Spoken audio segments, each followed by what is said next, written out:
Salut les amis, alors voilà ma vidéo définitive sur la guerre de sécession. J'étais pas bien content de ma précédente, alors je l'ai effacée. Et avec celle-là, on va être un peu plus concentré sur le côté innovateur de la guerre de sécession, parce qu'on peut dire que c'est la première qui a vraiment ressemblé à la guerre moderne. En gros, les Américains ont été un petit peu turbulents parce qu'ils étaient même pas indépendants depuis 100 ans, qu'ils étaient déjà en train de se foutre sur la gueule entre les États confédérés, c'est-à-dire le Sud, et les États de l'Union, c'est-à-dire le Nord, entre 1861 et 1865. On peut dire que c'est le premier grand conflit industriel et technologique de l'histoire. Chemin de fer, télégraphe, armes à répétition, navires cuirassés, reconnaissance aérienne, tout ça. Enfin, reconnaissance aérienne, c'était les ballons, hein, rassurez-vous, il n'y avait pas tellement d'avions au début des années 1860. Beaucoup d'innovations sont apparues ou ont été testées durant ce conflit et qui influenceront directement la Première Guerre mondiale, qui aura lieu guère plus de 50 ans plus tard. Alors, on va d'abord parler des innovations terrestres, enfin plutôt les innovations sur Terre qui concernaient, on va dire, l'infanterie. Ensuite, on verra les innovations qui ont eu lieu sur mer ou même sous la mer, étrangement.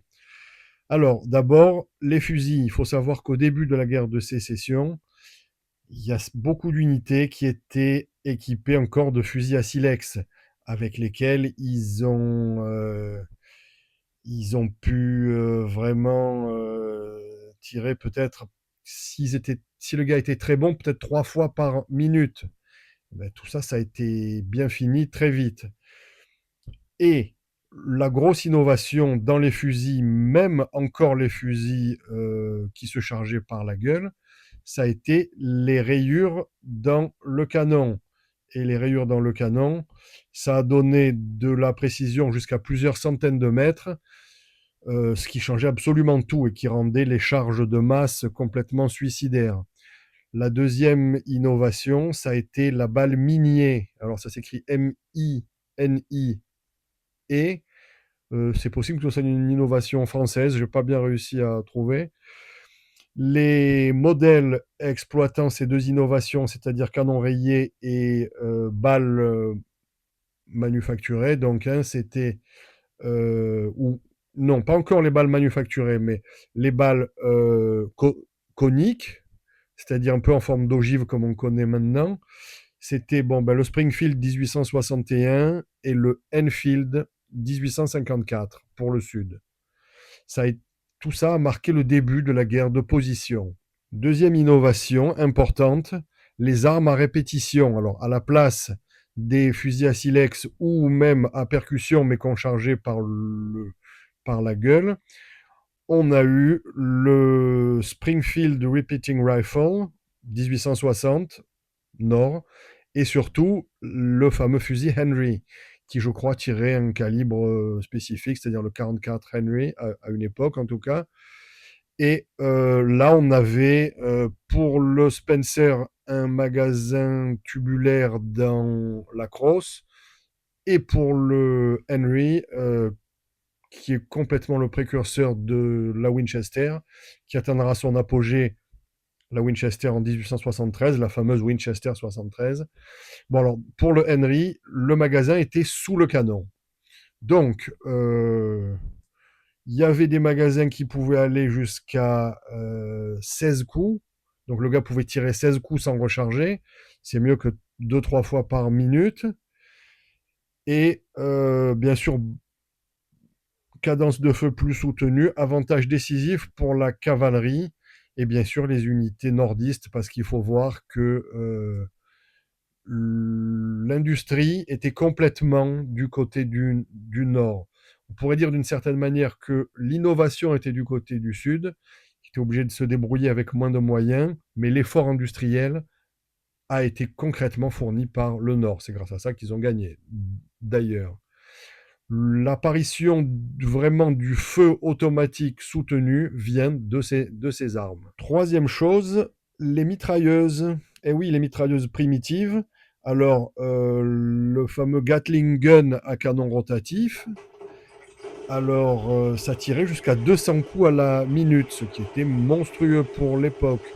C'était la première véritable mitrailleuse utilisée sur le champ de bataille, notamment par le Nord, comme d'hab, et ça préfigure concrètement la guerre de tranchées de la Première Guerre mondiale. Alors, au début, les mitrailleuses Gatling étaient à manivelle, bien sûr, puis sont devenues électriques, et là on arrivait à du 6000 coups à la minute. Bon, c'est complètement un autre monde.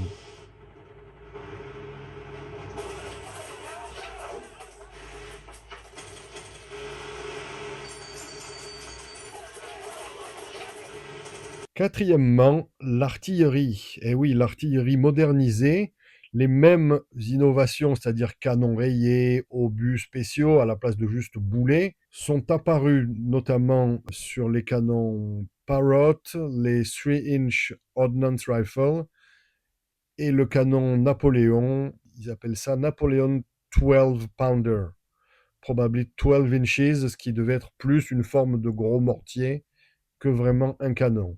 La grosse innovation, c'était bien évidemment les rayures internes qui amenaient de la portée et de la précision.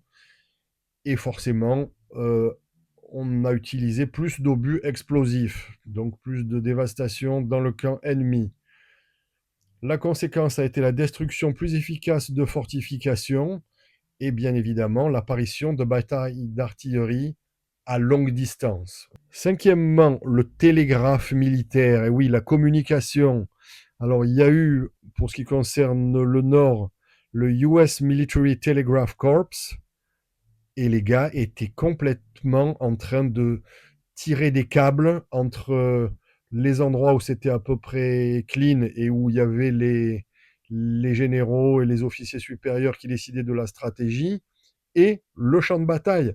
Et il y avait un gars qui transmettait ça, je suppose, en morse ou dans une sorte de code équivalent, et ça permettait de prendre des décisions en temps réel. On peut dire que ça a été la première guerre connectée grâce à ça. La coordination stratégique était sans précédent, vraiment énorme, et on peut dire que Lincoln, depuis Washington, suivait les opérations quasi en direct. C'était énorme. Bien entendu, les gars du Sud essayaient de se repiquer sur les fils de télégraphe nordistes pour écouter les conversations et tout. Bon, ça c'est autre chose. Mais ça a énormément changé la guerre. Ensuite, le chemin de fer. Innovation dans le transport des troupes, du matériel et des blessés. La campagne du Tennessee, par exemple, le ravitaillement de Sherman lors de la marche vers la mer, qui a marqué, on peut dire, un tournant positif pour le Nord dans cette guerre. La conséquence a été une mobilité stratégique accrue et une logistique à grande échelle. Le train devient une arme, concrètement. Et on peut, évidemment, ravitailler en vivres, en munitions, les troupes qui sont sur le front et remporter les blessés vers l'arrière pour pouvoir les soigner plus efficacement. Donc, quelque chose de tout à fait nouveau. Ensuite, le génie et les fortifications modernes. Voilà le début de la guerre de tranchées. Les réseaux de défense, bon, les barbelés primitifs qui ont été inventés à cette époque-là, c'était pas les barbelés qu'on a connus plus tard, mais c'était l'esprit pour vraiment freiner la progression des gars et pouvoir leur tirer dessus. Le siège d'ailleurs de Petersburg a été concrètement une forme de préfiguration et quelque part de répétition pour la bataille de Verdun plus tard. On a connu la guerre de siège prolongée grâce à ça. Ensuite, et dernièrement, les ballons d'observation. Alors, il y avait le Union Army Balloon Corps, ballon captif, bien sûr, qui était en l'air avec des gars qui avaient des grosses jumelles et qui devaient probablement par télégraphe en, envoyer tout ce qu'ils voyaient depuis là-haut. Observation aérienne, réglage d'artillerie, tout ça, ça a énormément changé la donne. Les ballons étaient en boyau de porc essentiellement, Et c'était pareil pendant la Première Guerre mondiale. Et d'ailleurs, une anecdote marrante par rapport à ça. Pendant la Première Guerre mondiale, on le sait, c'est documenté, il y a eu des pénuries de saucisses pendant toute la guerre parce que les boyaux étaient utilisés pour faire les ballons. Alors vu que c'est un peu élastique, eh ben, les gars en face pouvaient s'acharner à tirer dessus. Au pire, le ballon commençait à descendre doucement, et voilà, et en lâchant quelques sacs de lest, on pouvait rester en l'air. Ça a été la naissance du renseignement aérien. Maintenant, les innovations navales. Alors, le plus énorme, ça a été les cuirassés à coque de fer. Parce que jusqu'à présent, les bateaux étaient en bois, et même si c'était solide, et même s'il y avait plusieurs couches, et des couches de planches qui étaient des fois pas dans le même sens, un peu entrecroisées pour apporter de la solidité, de la rigidité, quand il y avait un obus qui touchait ça, ou l'obus traversait, et bon, ben là, évidemment, ça traversait tout. Mais même quand l'obus ne traversait pas, il y avait un tel choc que ça envoyait des milliers de petits bouts de bois qui partaient à une vitesse monstre et qui hachaient les mecs à l'intérieur. Donc on peut dire que les coques de fer ont absolument tout changé. Et d'ailleurs, quand on regarde le Merrimack, qui faisait partie de la classe Virginia, si on peut dire, parce que bon, il y a le Monitor pour le nord et le Merrimack pour le sud, qui sont en fait, au début c'était un bateau, qui sont vite devenus des classes de cuirassiers. Alors c'était deux philosophies très différentes. Ils étaient tous les deux très bas sur l'eau, ce qui faisait un gros changement par rapport aux vaisseaux de guerre classiques, disons. Et le Merrimack donc avait, on va dire, une structure qui était penchée, histoire de favoriser le rebondissement des boulets. Et le Monitor, celui du Nord, par contre, avait lui, étrangement, une tourelle qui pivotait, mais c'était une galère internationale. Il paraît déjà ça pivotait très mal, et dès qu'ils avaient pris 2-3 obus dans la tourelle, alors là, c'était un peu faussé. Ils n'avaient plus qu'à faire tourner le bateau pour viser avec les canons, sinon c'était mort. Alors c'était des plaques de fer qui étaient rivées, bien sûr, qui n'étaient pas juste avec des vis, sinon ça veut rien dire. Ça a été un grand changement, notamment la fameuse bataille de Hampton Roads en 1862, qui a vu l'affrontement entre les deux bateaux, le Monitor et le Merrimack, et ça a été assez monstrueux. Ça a eu comme conséquence la fin définitive des navires en bois, ça terminait, et ça a été une révolution navale mondiale. Deuxièmement, il y a eu les mines qu'ils appelaient torpedoes à l'époque, qui ont été développées par le Sud. Et c'était là pour la défense des ports, notamment Charleston, Mobile et d'autres choses comme ça. C'est la première guerre où les mines sous-marines causent des pertes importantes, parce que elles étaient reliées au fond par des chaînes, ou c'était des réseaux de mines reliés les unes aux autres par des chaînes. Et le gars qui arrivait avec n'importe quel bateau, bon ben c'est hop, par le fond direct. Encore une innovation du Sud qui était dingue, c'était les sous-marins. Alors les sous-marins, c'était des à propulsion manuelle. Alors ça, c'est dingue. Il y a eu notamment le CSS Hunley, encore une innovation du Sud. Et il y avait plusieurs gars à l'intérieur qui souquaient sur une sorte de vilebrequin gigantesque pour faire marcher l'hélice.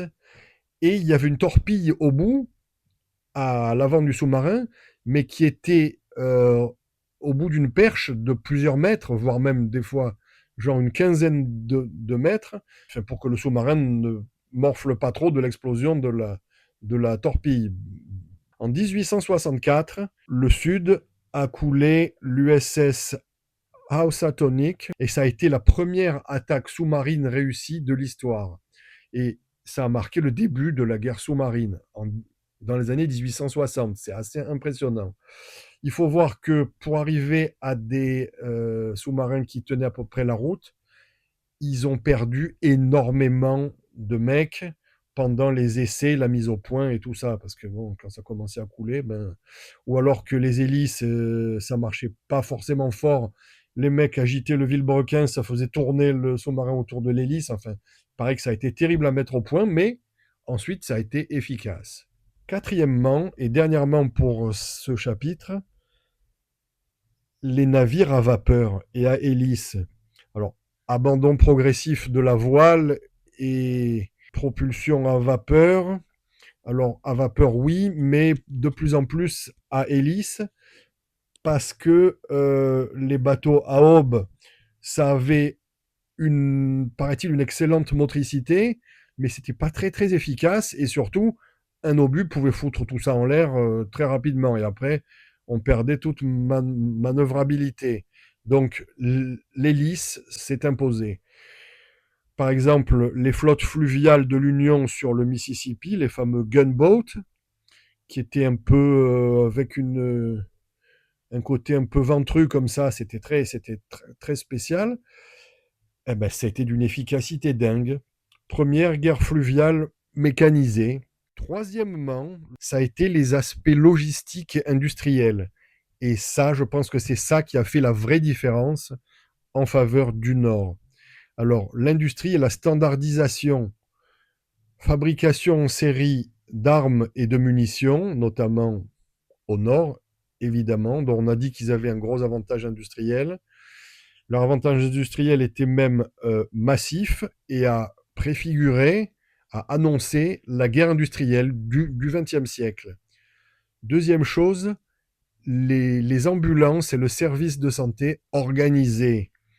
US Army Ambulance Corps, qui date de 1862, première organisation efficace des ambulances militaires et apparition du triage des blessés. Conséquence a été le sauvetage de milliers de vies, et c'est un modèle qui a été repris plus tard en Europe. Ensuite, et tout dernièrement, la photographie de guerre. Ça a été énorme parce que ça a permis de documenter visuellement les combats et leurs conséquences.